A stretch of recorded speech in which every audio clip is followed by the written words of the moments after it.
पालघर जिला कांग्रेस ने दहानू में पकड़े गए यूरिया के मामले में गुनाह दाखिल करने की मांग किया।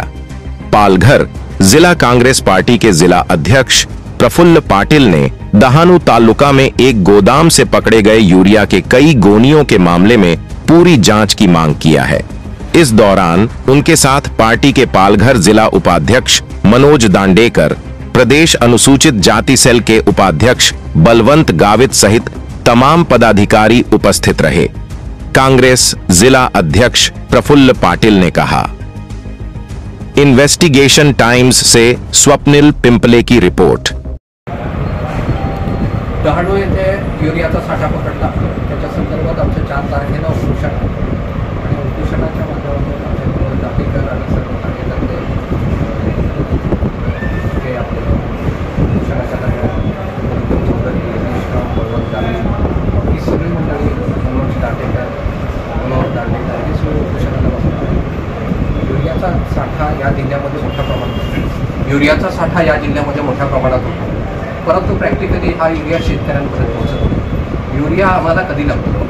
आम्हाला बेसिक नर्सरी, जी भाताची नर्सरी बनवतो होतो त्या टायमाला मोठ्या प्रमाणात आम्हाला युरिया लागतो। या युरियामध्ये आमची लँड होल्डिंग किती आहे आणि युरिया येतो याचा संपूर्ण डाटा इथे आहे, परंतु जेवढा युरिया येतो त्याच्यातल्या 20% पण शेतकऱ्यांना मिळत नाही।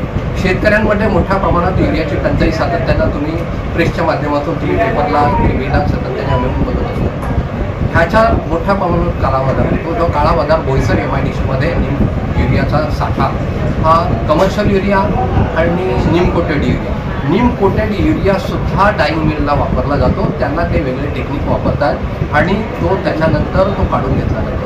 युरियामध्ये शेतकऱ्याला मोठ्या प्रमाणात सबसिडी दिली जाते आणि आम्हाला युरिया बेसिक लागतो तो पहिल्यांदा रोपवाटिकेसाठी लागतो आणि थोड्याफार प्रमाणात रोपणी झाल्यानंतर कुठे जर कमतरता असली तर लागतो। पण हे करत असताना डहाणूला तुम्ही जर बघितलं तर डहाणूला मोठ्या प्रमाणात युरियाचा साठा पकडला। मागच्या वेळेस भिवंडीला युरियाचा साठा पकडला। हे पकडल्या गेल्यानंतर हे सगळे ठेकेदार हे बोईसर MIDCतले असतात अशा आतापर्यंत निर्माण चौकशीमध्ये। आता डहाणूला जो युरिया पकडला त्या युरियाच्या माध्यमातून जर तुम्ही जर बघितलं तर त्या युरियामध्ये ते सॅम्पलिंगला पाठवलं, परंतु ते युरिया पकडल्यानंतर ज्या ठिकाणी पकडला ते गोडाऊन हे शासनाचं कुठलीही परवानगी न घेता तिथे डंप केलेलं होतं। त्याला कुठलीच परवानगी नाही, त्या जागेला परवानगी नाही आणि नीम कोटेड युरिया नाही अशा पद्धतीने सांगतात। युरिया नीम कोटेड असो किंवा कमर्शियल असो तर त्याला साठवणुकीची परवानगी घ्यायला तर एखाद्या व्यापाऱ्याने किती टन युरिया घेतलेला आहे, तो कमर्शियल किती घेतलाय, नीम कोटेड किती घेतलाय शेतीसाठी वापरण्याला। ह्या सगळ्या गोष्टी असताना हे सगळ्या गोष्टी मॅनेज करतात। नीम कोटेड युरिया असतानाही अधिकारी आणि इथले असलेले ठेकेदार यांच्या संगनमताने इथला मोठ्या प्रमाणात युरिया विकला जातो। आज तुम्ही जर बघितलं तर ह्या युरियावर कंट्रोल आणण्यासाठी शासनाने एका शेतकऱ्याला 50 गोणी युरिया दिला जातो, 50 गोणीपेक्षा जास्त दिला जातो। आम्ही तेच म्हटलंय का आम्हाला यादी पाहिजे आणि 50 गोणी जर युरिया तुम्ही जर देत असाल तर किती शेतकऱ्यांना दिला आणि त्याची चौकशी केली जाते। ती चौकशी तालुका कृषी अधिकारी करतो, जिल्ह्यातले काही कृषी अधिकारी करतात, भरारी पथक आहे, ही पथकं प्रॅक्टिकली काम करत नाही। यांना सगळ्यांना हप्ते दिले जातात जाहीर। इथला असलेला जिल्ह्याचा कृषी अधिकारी असू दे, तालुक्याचे कृषी अधिकारी असू दे, ह्यांना पॉकेट दिल्यानंतर हे गप्प होतात। आम्हाला आमचं म्हणणं असं आहे का शेतकऱ्यांना किमान ज्या जून महिन्यामध्ये जुलैमध्ये खताचा साठा होतो तो तरी पुरा झाला पाहिजे आणि तो होत नाही आणि तो काळ्या बाजारात विकला जातो। आमचं सातत्याने म्हणणं आहे का तिथे CPMच्या कार्यकर्त्यांनी तो युरियाचा खताचा साठा पकडला, तो पोलिसांच्या ताब्यात द्यायला पाहिजे होता। पोलिसांनी तो पोलिसांच्या ताब्यात न देता अधिकाऱ्यांनी तो स्वतःच्या ताब्यात ठेवला आणि तो नीम कोटेड युरिया नाही, तो युरिया कमर्शियल युरिया आहे अशा पद्धतीने सांगितलं गेलं। परंतु हे तेच रिजल्टपासून सगळ्या गोष्टी मॅनेज करतात। तर आमचं म्हणणं असं आहे का पहिल्यांदा ह्या जिल्हा कृषी अधिकारी, तालुका कृषी अधिकारी, भरारी पथक आणि गुण नियंत्रक यांच्यावर कोणताही गुन्हा दाखल झाला पाहिजे असं आम्ही पत्र कलेक्टरला दिलं आणि जोपर्यंत होत नाही तोपर्यंत आम्ही हा प्रश्न सातत्याने लावतो। ह्या जिल्ह्यामध्ये खताचा मोठ्या पद्धतीने बेकायदेशीर वापर केला जातो।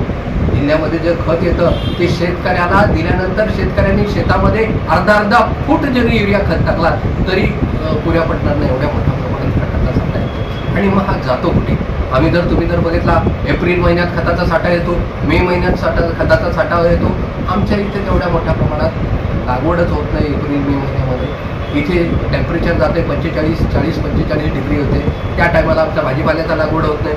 कुठलीच एक लिमिटेड लोक जर धरली ह्या जिल्ह्यातली काही हेक्टर, आणि तीही कुठली वापरली जाते, तेही प्रगत शेतकरी आहेत ते लिक्विड फॉर्ममध्ये जे असतात, DAP लिक्विडमध्ये वापरतात, त्याच्यानंतर 19-19 लिक्विडमध्ये वापरतात, 052 लिक्विडमध्ये वापरतात, 0064 लिक्विडमध्ये वापरतात. हे सगळे लिक्विडमध्ये खतं वापरतात. मग हा खत जातो कुठं?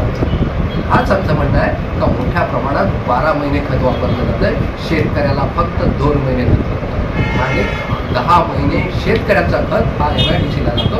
आणि याच्यावर कारवाई झाली पाहिजे.